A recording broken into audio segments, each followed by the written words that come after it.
Thank you very much, ladies and gentlemen. Allow me to begin this session with a small story. I come from Kenya, which is in East Africa, in case you're familiar. And to the north of my home is what we call a lush wilderness. It's called Nanyuki, and it's home to thousands, and I mean literally hundreds of thousands of untouched wilderness.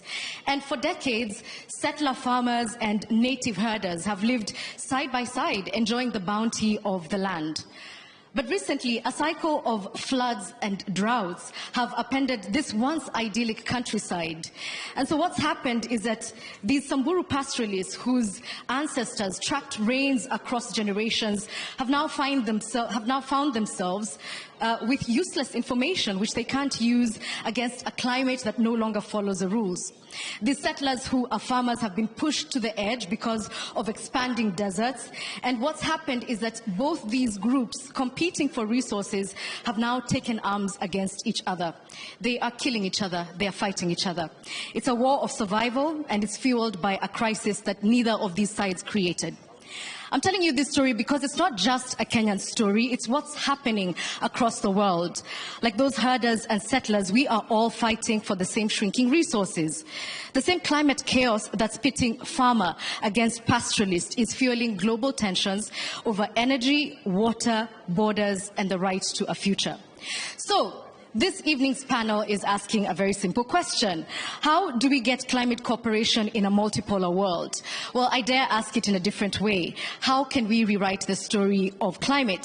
And so that's what we're going to try and achieve this evening, of course helped by my esteemed panel, who I'm now going to introduce to the stage. And if you could please help me by clapping for them when they come, I think they'll feel pretty good about that. So I'd like to call onto the stage. I don't know if he's here yet. Oh yeah, I do see him.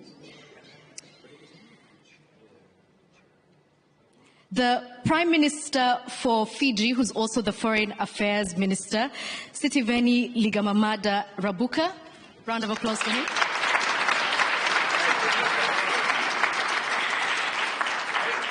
I'd also like to invite Mrs. Svenja Schulze, who's the Federal Minister for Economic Cooperation here in Germany. Welcome.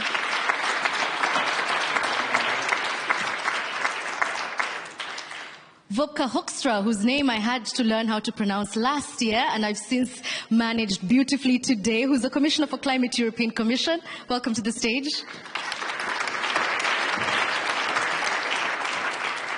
And last but not least, we are joined by Senator Sheldon Whitehouse, who is in the Environment Committee. Welcome all, and thank you for joining us.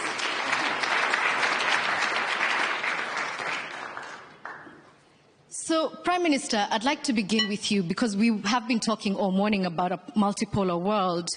So, because power is increasingly decentralized, do you see smaller nations like Fiji having more or less influence in climate discussions?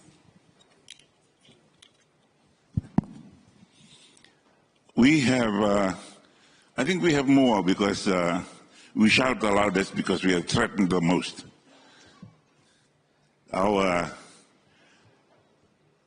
When we shout, we are really in trouble.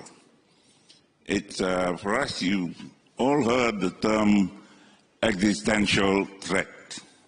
It is a threat to our very own existence. That's, so we're desperate. We need people to listen. But then, relatively speaking, Fiji is not as bad as the other smaller coral atolls. And it's a daily threat. Every tide is a threat to the existence of those coastal villages. So given this desperation that you're describing, do you think that the climate structures are still useful and relevant? They are very relevant. And we need to just step them up a bit more. And the world is listening. We have Senator Kerry, who's still around, and he's listened to us, and he's been on the panel with us in many of the areas where he has been. He understands our problem, and we rely on him and his voice in the world. We need people to sit up and listen. those who are in the highlands are not as free as we might think. Those on the coastlines are threatened with the rising sea levels, and those up in the mountains are threatened with the heavier rains that are causing erosion, and their sites and travel lands, as you mentioned in your story, quickly disappearing. Right, so you did mention Secretary Kerry, but of course the U.S. is a big player here. And I'd like to invite Senator Whitehouse here. How can the U.S. domestic climate policies be realigned? Is this even possible to support international ambitions?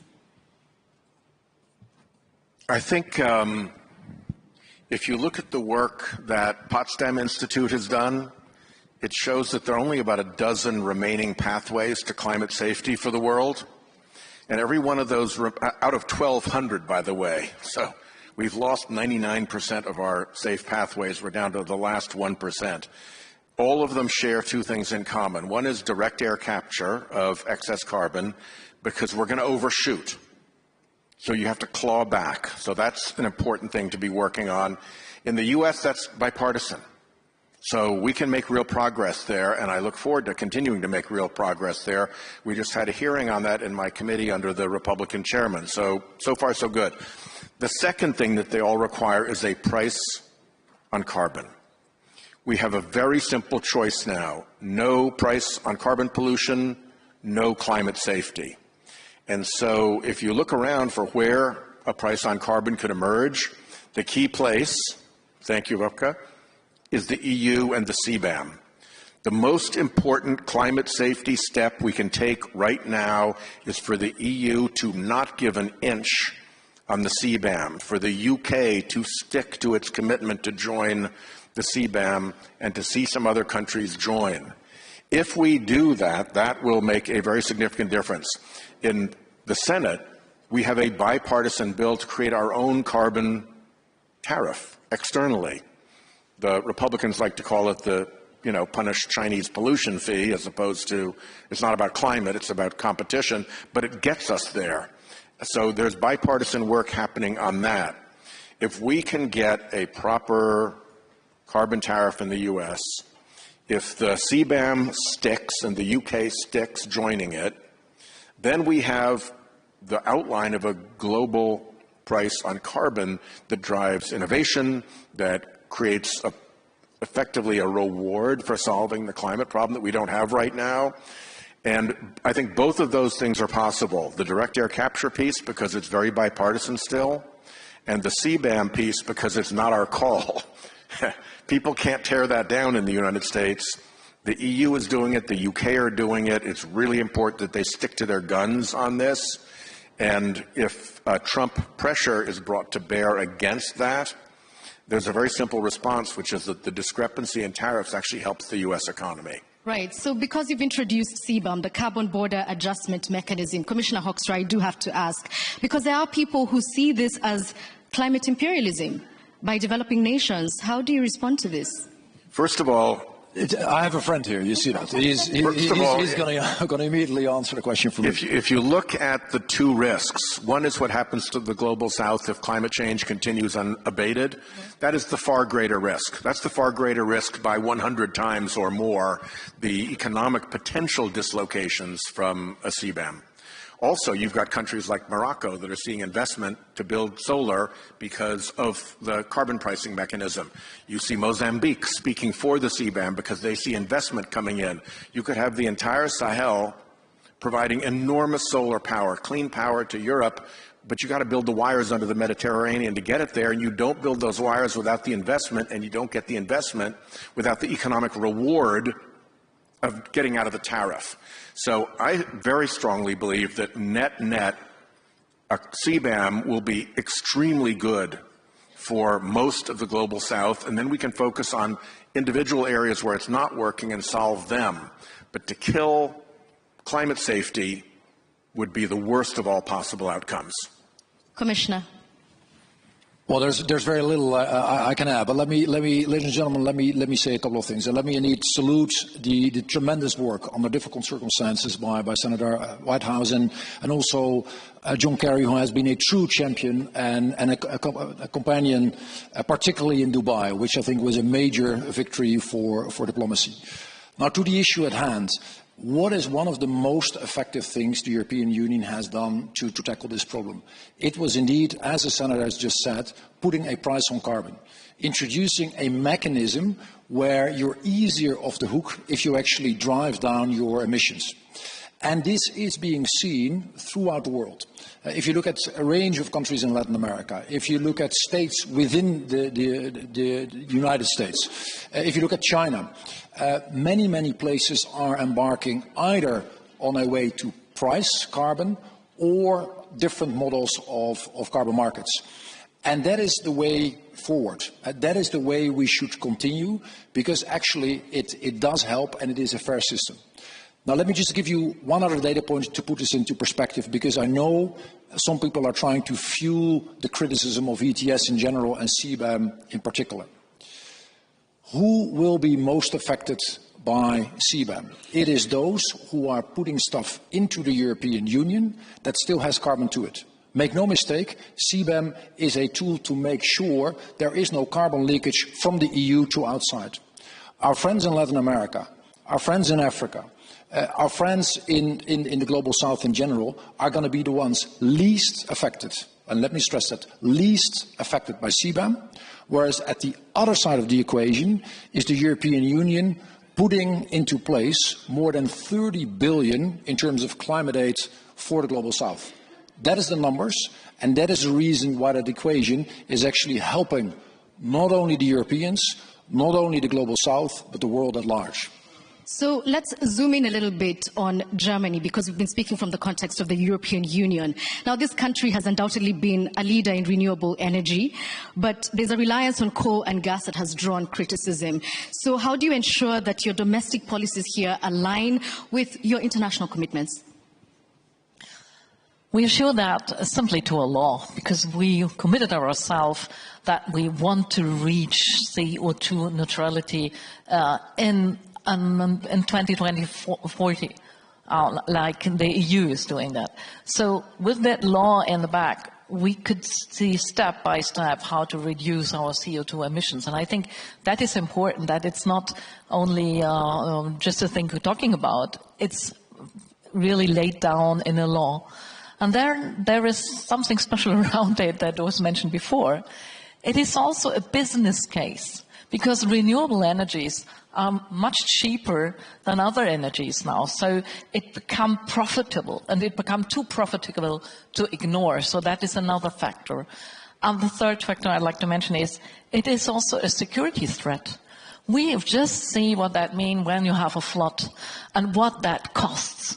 If you have a flood. We had a terrible flood where 100 people died.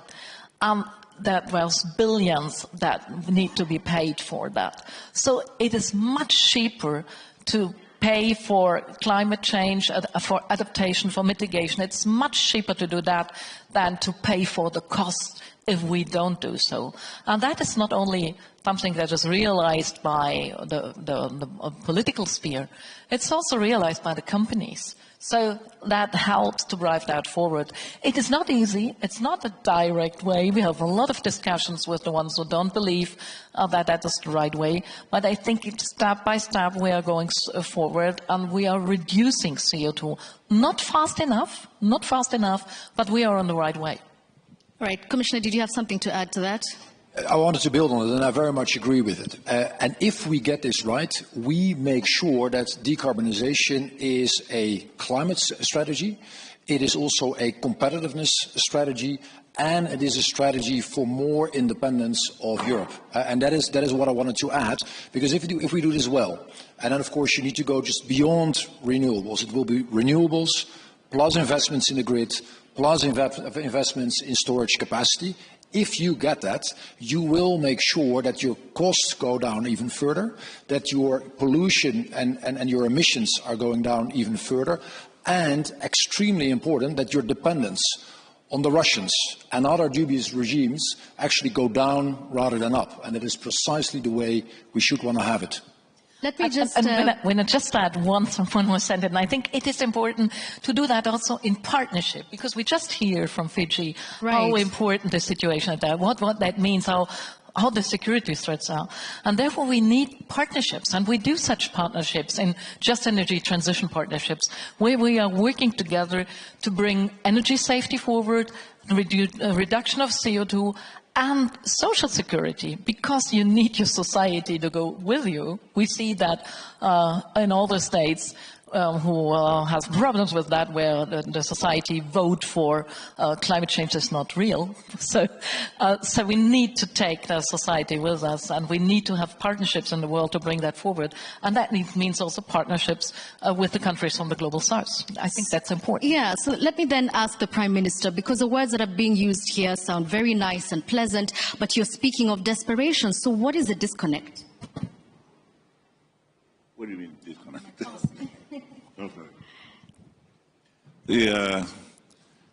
The disconnect perhaps is how much reliance we now have, how much we would rather not be relying on those long logistics chains, which makes cost of living at home very, very high, because the cost of transportation of fossil fuel all the way to Fiji is very, very high. So we have to look at the cost of setting up our own solar fields and all the renewable energy sources that we can get. Those are also expensive. So nothing comes cheaply now for the small island states. Particularly the island states of the Pacific. We have to balance up what is good for us. Somebody told us that, okay, don't cut your trees. I said, how do we pay for the fuel? Do not harvest your forests. Those are what we have, the assets we have almost naturally, to be able to keep up with the requirements of modern societies that are growing up in that far-flung corner of the world. The world is just one village now. We eat the same food, we read the same books, we go to the same requirements at school. But our energy sources are different and different in prices. How do we help those that are least able to help themselves? Let me throw that question to the Senator, because this brings me back to about 10 years ago, when the conversation about climate was really pitting economic development against environmental protection. So is it possible for a nation to be climate leaders, to be a climate leader while continuing to exploit, as the Prime Minister here is saying, its natural resources? Yes, and I think we have to. I mean, if you look at a corporate consulting firm, Nothing Green, the Deloitte consulting firm, they look forward 40 plus years, and they said, if we get climate right, that will add about $40 trillion in GDP to the world. If we continue to screw up and fail on climate, that will reduce global GDP by around $180 trillion. So there's a $220 trillion swing between getting it right and continuing to fail. So if you're talking about economic development, you want to be developing in a world that has $220 trillion better GDP than a world that is in climate failure.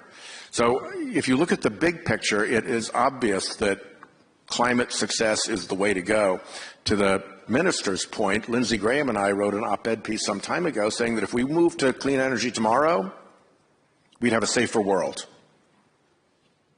Russia is funding what it's doing in Ukraine because, as our friend John McCain used to say, it is gangsters with a gas station and an army.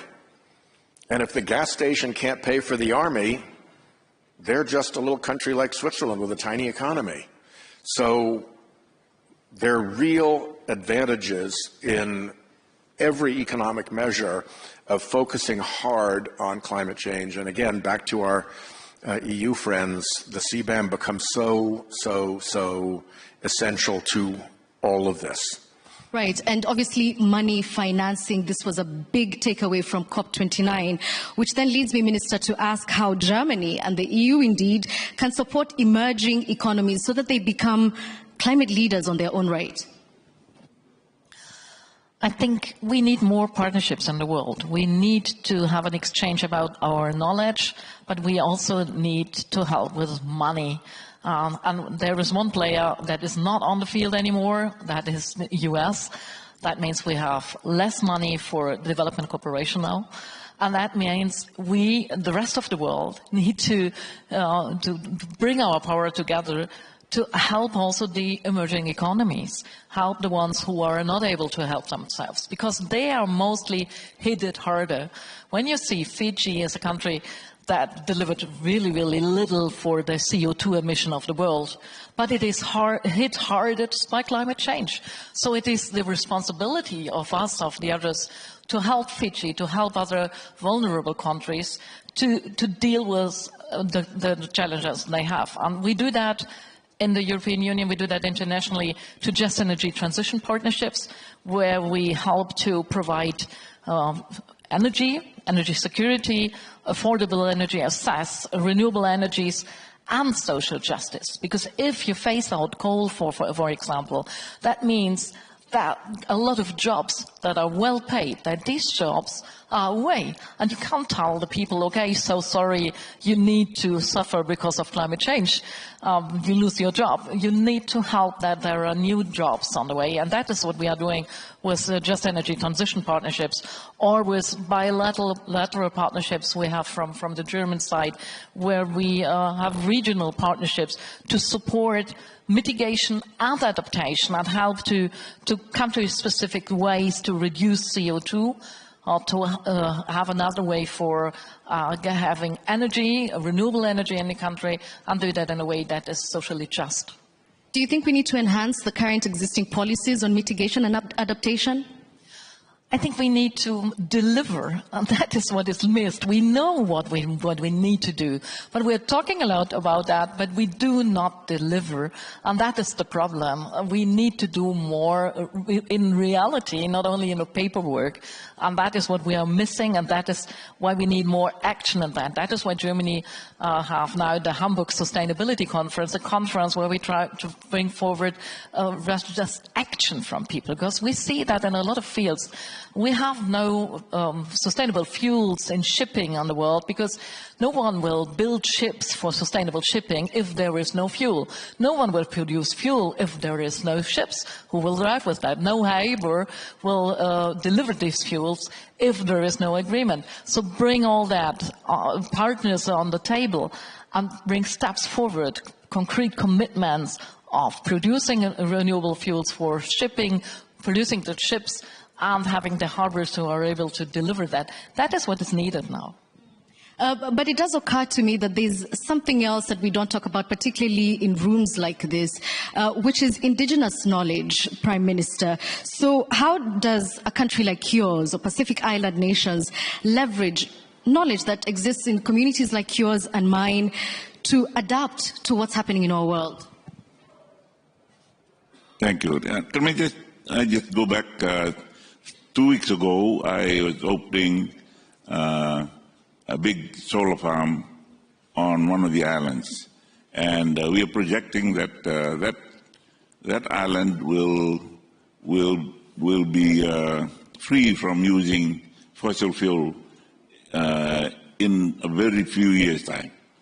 While we celebrate that, how many other islands, how many other island territories are going to work to their program so that 2035 we are free from using solar fossil fuel? 2050 carbon neutral. Those sort of things, they are exciting to government leaders. We have programs, we've set ourselves those programs. What about the rest? Are we keeping abreast with those changes? What about those that are still encouraging others to import their exports of fuel? It keeps them going. You heard, it keeps them going, keep their armies going, keep their weapon factories going.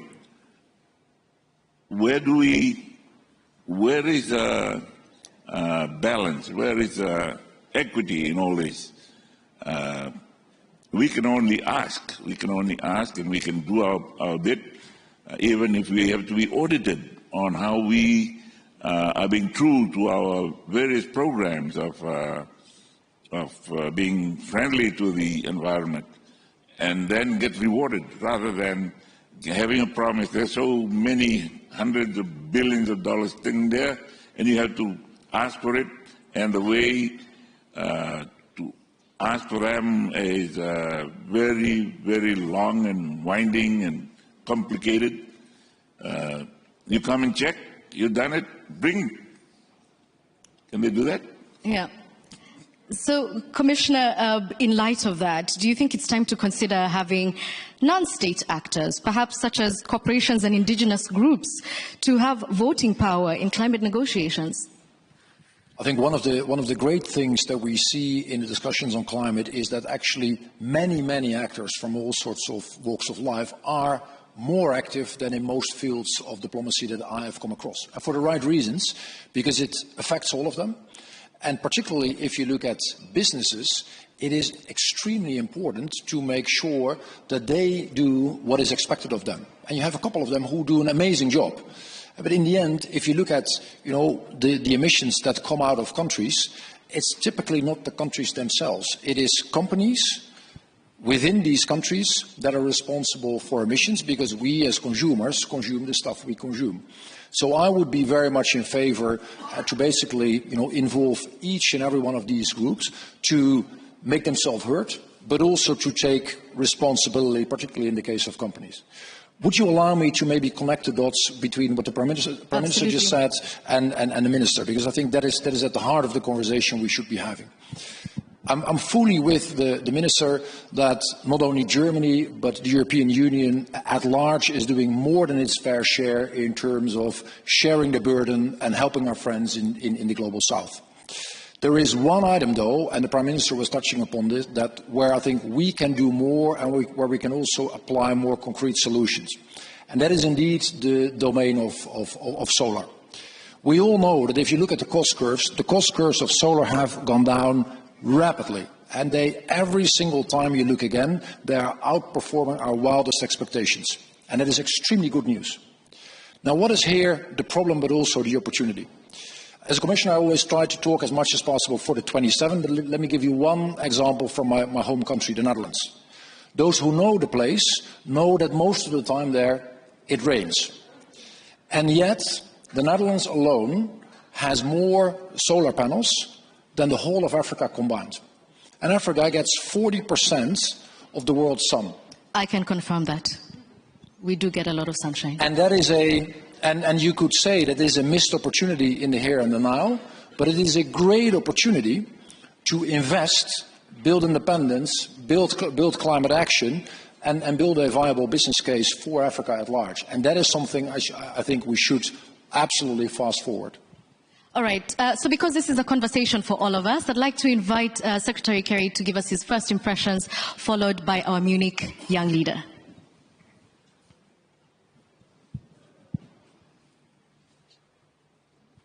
Well, my first impression is the correct impression. This is a terrific panel. I agree so much with everything they've been saying. And Sheldon Whitehouse and Wopke and Mr. Schulze, Mr. Prime Minister, you've all been real champions, and we really don't have a prayer of getting where we need to go without champions. Just very quickly, I'd say to everybody, no country in the world has enough money to be able to implement or affect the transition that we face. It's somewhere between $3 to $5.5 trillion every year between now and 2050 in order to achieve the 2050. So we have a daunting reality. We need money to be able to push the technology. The IRA in the United States is an example of that. We need to be able to push the technology curve because we've been put in a position where the politics of this issue on a global basis, together with the reticence of a lot of people to sort of sign on and face reality, is presenting us with one of the toughest public policy implementing challenges I think I've ever faced or any of us have ever faced. We're facing daunting negatives. And most people around the world are now becoming personally familiar with them because Mother Nature is teaching us weekly, monthly lessons as you see the floods, the droughts, the impact of intensity of storms, all of which is traceable to the changes in our climate and weather. When you have the reality that 90% of the warming from the sun that's taking place goes into the water, into the oceans, 90%. And that increases the amount of moisture that is then going up into the atmosphere and then falls in these bomb bursts that flood people out of their homes. And so the question is, are we human beings capable of making the tough decisions that we need to make to win this fight? Now, the CBAM that Sheldon referred to, that Wopke's working on, et cetera, is one really powerful, important tool. The truth is that if we could price carbon, which we should price, if we could price carbon, we have a chance of winning this battle. If we don't, we've got to persuade people to do the kinds of things they're resisting now, which is deploy more of the renewables, where we are told by the International Energy Agency that if we just deployed existing technology that is available to us now, solar, wind, geothermal, nuclear, et cetera, we could, in fact, meet our goals of reduction heading up towards 2050 net zero. So, but we're not doing that. We're just not doing it. In Dubai, the toughest negotiations of the world are actually multilateral negotiations. You bring 200 countries together in one of these places where one country can walk out and say, that's it, we're killing it. But they didn't do that in Dubai. Almost 200 countries signed on to saying that we must transition away from fossil fuel. I mean, fossil fuel countries signed on. We must transition away from fossil fuel in order to achieve net zero by 2050, according to the science, and the according to the science phrase meant 1.5 degrees, which we're now blowing past, and we must accelerate in this decade. And we're not sufficiently. You know who is accelerating this decade? China. China has built and deployed more renewables than all of the rest of the world put together, and thereby is going to be moving their target goals, which were way back in the 2060s. They'll be moving them forward just by the action they're taking now. So here's the bottom line here, folks. I believe, and I think a lot of folks who work at this really hard every day of their lives, Johan Rockström at the Potsdam Institute, for instance, other scientists, we believe we could win this fight. Everybody here believes we could win this fight. But the only way we win this fight is if we organize ourselves, Minister Schulze mentioned, partnership, coming together and face the realities of what we have to do. And strip away the disinformation and the lies that have been used to try to get people to oppose offshore wind because it allegedly, kills birds and gives you cancer. I mean, the misinformation is staggering. But the point I would make is that we have the ability to win this battle, but we have to deploy things that we're working at. We have to bring them to scale. We have to go faster, bigger, and get to scale quicker. And the kinds of things are actually really exciting. What I've been working on right now out of government is accelerating the transition. And everything we do should be geared to do what we said we would do in Dubai, which is accelerate the transition. So the fact is that there are just so many, I can't go through all of them, and I'll wrap up very quickly, but most of the exciting prospects are coming from technologies that you're probably very familiar with, one of them being, Wopke just mentioned, the incredible reduction in the cost of solar, which is about a 95, 99% reduction. It's unbelievable. It's almost giveaway cost. And yet the cost of continuing to burn fossil fuel never gets properly accounted for. The amount of lung disease people get, 7 million people a year who die around the world, and there will be more unless we clean up that atmosphere. We're putting up more emissions than we were last year. We're just not doing what we said we would promise to do. Right. But I finish just by saying the technologies, I'll really be quick, I promise you. There are better batteries now. They are balancing the distribution of power. There are new transmission lines that are 5 to 10 times more powerful than the ones we had before. So they're lighter. They carry more power. There are possibilities of fusion in just a few years. There's an amazing amount of technology development. So if we can somehow find a way to pull ourselves together and organize our lives, I regret to say the United States is in probably the worst position to be able to make that happen because we have a president who's absolutely decided he's not going to be involved in this. He's going to move in the other direction. But here's the good news. And frankly, Svenja, you mentioned the United States off the playing field. We have 37 states which have renewable portfolio laws. And the governors of those states, Republican and Democrat alike, will implement those laws. So they will continue to be part of the fight. In addition to that, we have 1,000 mayors joined up, all the major cities of America, last time the president got out of Paris to say we're still in. So the American people stayed in while the president pulled out. The result was 75% of the new electricity in the United States 4 years ago came from renewables, and in 23, 90% of the new electricity in America came from renewables. So we're not exactly completely out. And I hope what we can do is work together to build the kind of partnership necessary to win the fight. And it's only by coming together. 25 countries equal more than 80% of all the emissions. Get those 25 countries, demand them being responsible and living up to global initiatives on this. Thanks. Thank you so much, Secretary Kerry.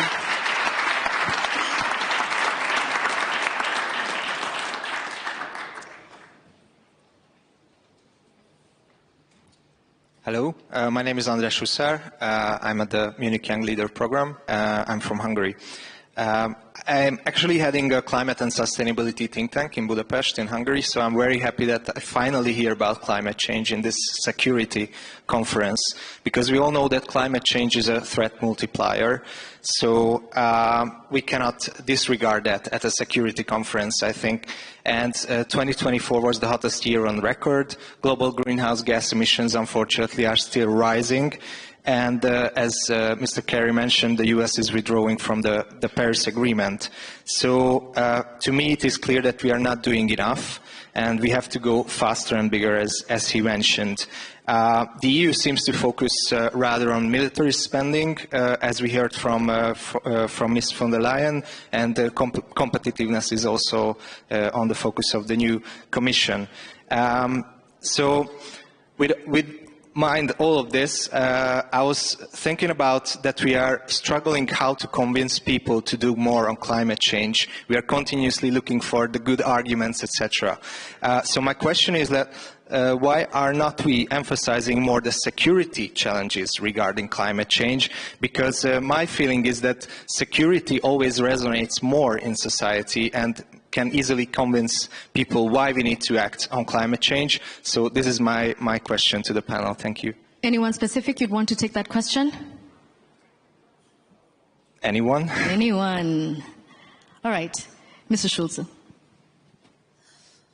I think you're absolutely right. We need to talk more about what is climate change doing to the world, because it's no question of believing. You can see it. The sea level is rising. You can see all the things that are destroyed. So talking about security is one important way. But I think you need also the right legal framework.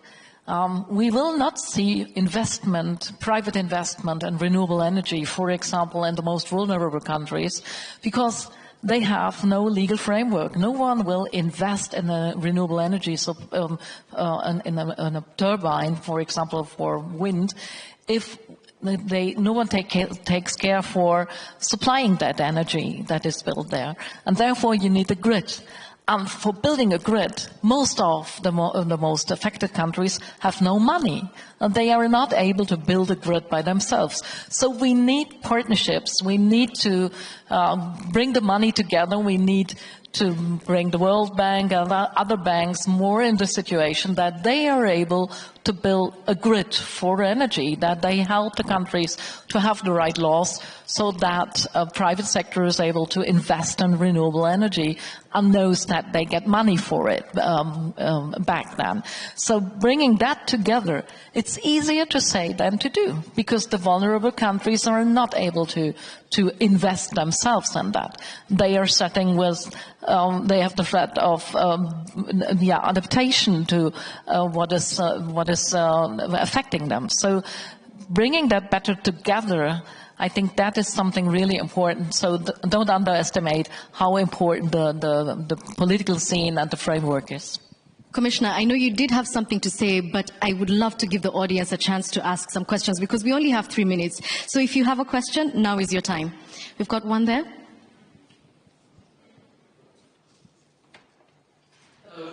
I'm Lydia Pereira, I'm a member of the European Parliament, and I have been recently head of the delegation on behalf of the Parliament at COP29, where I teamed up with Commissioner Hoekstra. I was listening to all the comments, and I'm really concerned with the word multilateralism, because I'm afraid that in the next COP30, which will be as well an historical event, that we might fear the absence of some countries. So I would like to hear your reflection on whether we can still rely on multilateralism to address climate change, because to be very frank, what we see at the moment in Europe is that very clear from the voters. Alone we cannot fight climate change. We really need to mobilize our efforts across the globe to deliver. So this would be my question to the audience, to the speakers. I would love to hear what Senator Whitehouse has to say about that. I mean, multilateralism on its own is not necessarily going to be successful. You can get a lot of people in the room and they can reach an agreement and emissions continue to go up. The one thing that is left, I believe, that can really change the trajectory is the EU CBAM. And that is pretty multilateral because the EU had to get together and agree to do it. The UK agreed to join. Australia's in negotiations. If we're mean enough to the Canadians, they might jump on too. So there is a way to build the economic signal in that gets us onto a pathway to climate safety, even if Donald Trump is denying climate change. And as John pointed out, who, by the way, is probably the single human on the planet who has done the most to address this problem. That's an applause line. The governors and the states are going to continue to do this. If California is the 5th biggest economy in the world, throw in Illinois, New York, Pennsylvania, Michigan, you can create a group of states in America that, by working together, can set standards for emissions and for disclosures and for pushing back on fossil fuel industry lies that actually drown out the absence of the federal government.